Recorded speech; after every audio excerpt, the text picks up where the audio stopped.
નમસ્કાર મિત્રો, વિડીયોમાં તમારું સ્વાગત છે। તો જોઈ લઈએ આજના દેશ અને દુનિયાના તાજા મોટા અને મહત્વના સમાચાર સામે આવ્યા છે। તો મિત્રો આ સમાચાર ધ્યાનથી સાંભળી લેજો અને ચેનલ પર તમે નવા છો તો ચેનલને જરૂરથી સબસ્ક્રાઇબ કરી લેજો। સૌપ્રથમ મિત્રો વાત કરવામાં આવે તો હાડથી દવજી ઠંડી માટે હવે થઈ જાવ તૈયાર। હવામાન વિભાગે વરસાદની સાથે સાથે કોલ્ડ વેવની પણ કરી મોટી આગાહી। દારૂબંધીના દૂષણને ડામવા બનાસકાંઠાના ગામની અનોખી પહેલ। દારૂબંધીના કારણે બનાસકાંઠાના છાપરા ગામના અનેક ઘર બરબાદ થઈ રહ્યા છે। ગુજરાતી ફિલ્મ લાલાએ રચી દીધો ઇતિહાસ। ભારતમાં કમાણી 100 કરોડને પાર, તોડ્યો બાહુબલીનો પણ રેકોર્ડ। 33 બાળકો સહિત 50 લોકોના મોત। સુદાનના અનેક શહેરોમાં હુમલા, શાળા પર ડ્રોન ઝીંકાયો। ગુજરાતમાં 1 કરોડથી વધુ લોકો તમાકુ, બીડી, સિગારેટના વ્યસની, એટલે જ કેન્સરના દર્દીઓ વધ્યા। ક્રિપ્ટોમાં નફાની લાલચમાં ન ફસાતા અમદાવાદના વેપારીએ ગુમાવ્યા 17 લાખ રૂપિયા। ત્યારબાદ મિત્રો એસઆઈઆર અપડેટ। ગુજરાતમાં એક દિવસમાં વધુ 3.75 લાખ મતદારોના નામના ગરબડ પકડાઈ। સાપુતારામાં બ્રેક ફેલ થઈ જતા એસટી બસનો અકસ્માત, બાઇક ચાલકનું મોત, બસના તમામ મુસાફરો સુરક્ષિત જોવા મળ્યા। 17 તારીખથી લઈને 24 ડિસેમ્બર વચ્ચે માવઠું પડશે। કમોસમી વરસાદના કારણે પાકમાં થઈ શકે છે મોટા પાયે નુકસાન। અંબાલાલ પટેલની મોટી આગાહી આવી સામે। દારૂ ડ્રગ્સના વેચાણ સામે વિરોધ કરી એનએસયુઆઈ દ્વારા ચક્કાજામ, કાર્યકરોની પણ અટકાયત કરવામાં આવી। અમદાવાદમાં ખુશીનો પ્રસંગ માતમમાં ફેરવાયો। ભોજન સમારંભ બાદ 30 થી વધુ લોકોની તબિયત ખરાબ જોવા મળી। જૂતાકાંડ બાદ અરવિંદ કેજરીવાલ રવિવારથી 3 દિવસના ગુજરાત પ્રવાસે। એટેક અને ખેડૂતો મુદ્દે સરકાર પર કરશે પ્રહાર। અમદાવાદના ચાંગોદર હાઈવે પર પાપડની ફેક્ટરીમાં ભીષણ આગ લાગી। 3 ફાયર ફાઈટર ઘટના સ્થળે તૈનાત। ત્યારબાદ મિત્રો અમદાવાદના આરટીઓ સર્કલ પાસે નશામાં ધૂત 2 યુવકે રોડ પર ધમાલ મચાવી, વાહનોમાં પણ તોડફોડ કરી। વાયુ પ્રદૂષણ મુદ્દે ગુજરાત સરકાર જાગી। 3 દિવસમાં રાજ્યની 17 પાલિકાની 541 બાંધકામ સાઇટને રૂપિયા 1.23 કરોડથી વધુનો દંડ ફટકાર્યો।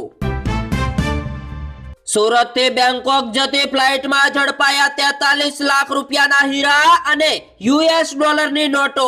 મુસાફરીની પણ અટકાયત કરવામાં આવી। નિવૃત્ત આઈએએસ પ્રદીપ શર્માને વધુ એક મોટો ઝટકો વાગ્યો। મની લોન્ડરિંગ કેસમાં 5 વર્ષની સજા ફટકારી। છાણી રોડના એસબીઆઈના એટીએમમાં ગઠિયાએ ગ્રાહકનું કાર્ડ બદલીને 55,554 રૂપિયા ઉપાડી લીધા। ત્યારબાદ મિત્રો ઈવીએમમાં ગડબડ છે તેવું મારા પિતા કહે છે, પણ હું નથી માનતો। જમ્મુ કાશ્મીરના સીએમનું ચોંકાવનારું નિવેદન આવ્યું સામે। અમદાવાદના એરપોર્ટ પર એનયુએસઆઈ નો જોરદાર હંગામો। ઇન્ડિગોની ફ્લાઇટ કેન્સલ વિલંબ મુદ્દે કાર્યકરોએ કર્યો વિરોધ। અમદાવાદ મ્યુનિસિપલ કોર્પોરેશન માટે હાથના કરેલા હૈયે વાગ્યા। એએમસીએ ખોદેલા ખાડામાં જ એએમટીએસ બસ ફસાઈ, મુસાફરોની હાલત કફોડી જોવા મળી। અમદાવાદની મહિલાને રિફંડની લાલચમાં 86,000 નો ચૂનો લગાડ્યો। ઠગોએ વોટ્સએપ પર લિંક મોકલી મોબાઈલ કર્યો હે। અને આ સમાચાર મિત્રો તમે ગુજરાતના કયા જિલ્લામાંથી જોઈ રહ્યા છો એ કમેન્ટ બોક્સમાં જરૂરથી દર્શાવજો અને વિડીયોને પણ લાઈક કરી દેજો। મહિલાઓના માસિક સંબંધિત રોગ માટે એઆઈ ની મદદથી સંશોધન। ગુજરાતની યુનિવર્સિટીને ગેટ્સ ફાઉન્ડેશન કરશે સહાય। હવેથી મિત્રો એરલાઇન્સની મનમાની નહીં ચાલે। કેન્દ્ર સરકારે નક્કી કર્યું ફ્લાઇટનું ભાડું। 500 કિમીના અંતરે 7,500 ભાડું નક્કી કર્યું। ત્યારબાદ મિત્રો રશિયાના પ્રમુખ પુતિનનો 2 દિવસનો ભારત પ્રવાસ હવે પૂર્ણ। દિલ્હીથી મોસ્કો પરત ફર્યા। 2024માં માર્ગ અકસ્માતમાં દરરોજ 485 લોકોના મોત, કેન્દ્રીય માર્ગ પરિવહન અને હાઈવે પ્રધાને આપેલી માહિતી. ભારત અને રશિયા વચ્ચે $100 અબજ વ્યાપાર કરાર. અમેરિકન પ્રમુખ ટ્રમ્પના દબાણ છતાં રશિયા પાસેથી ક્રૂડ ઓઇલની ખરીદી હવે ચાલુ રહેશે. એન્ડ્રોઇડ 13 અને 16 વર્ઝનનો ઉપયોગ કરતા કરોડો મોબાઈલ યુઝર્સ સામે હેકિંગનું જોખમ વધ્યું.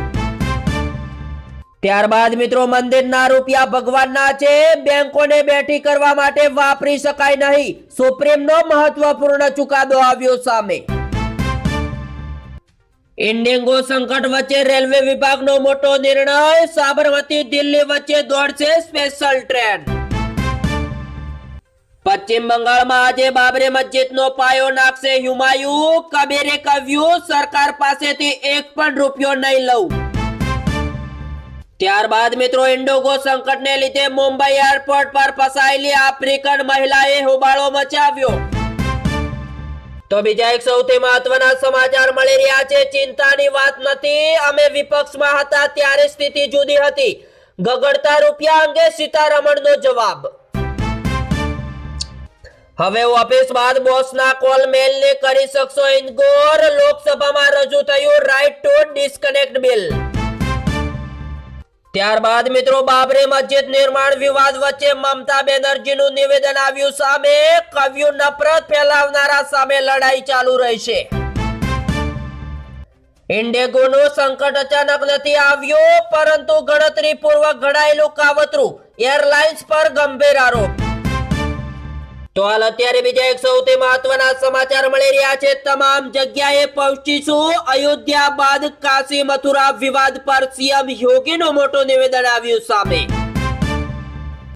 પુતિનની ભારત યાત્રા બાદ રશિયા પર સૌથી મોટી કાર્યવાહી કરવાની તૈયારીમાં. G7 અને યુરોપ દરિયાઈ રસ્તો થશે બ્લોક. પુતિનનું વચ્ચે ટેન્શન.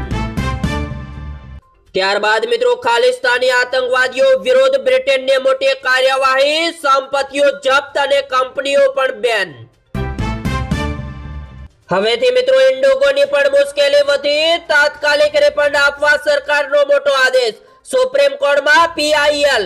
ઇન્ડિગોની 2000 ફ્લાઇટ કેન્સલ થતા કેન્દ્ર સરકાર એક્શનમાં આવી.